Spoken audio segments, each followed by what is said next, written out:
7 বছর আগে দ্বীপে আটকে পড়া সাইফুল আজম আর কিছুদিন আগে ঝড়ে নৌকা ভেঙে আশ্রয় নেয়া জেলে মুকিত অবশেষে ঘরে ফিরছে।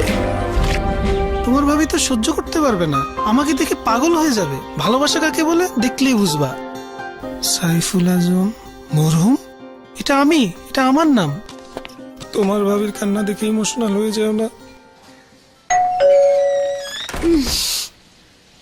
আমি সাইফুল, তোমার হাজবেন্ড। এতদিন পর আসছে সময় হলো তোমার? 8 বছর পর আসছে বলতে আমি সাইফুল তোমার হাজবেন্ড। আমরা কি খাই না খাই কোনো খোঁজ খবর নাই। খুব আসছে আমি সাইফুল। যাও বাজা নিয়ে আসো। আপনার ফিরে আসার গুরুত্ব কারো কাছে না থাকলেও আমাদের কাছে আছে, তাই বন্ধ বাংলালিংক সংযোগে যে কোনো পরিমাণ রিচার্জের উপর উপভোগ করুন 400% বোনাস। দিন বদলের চেষ্টায় বাংলালিংক।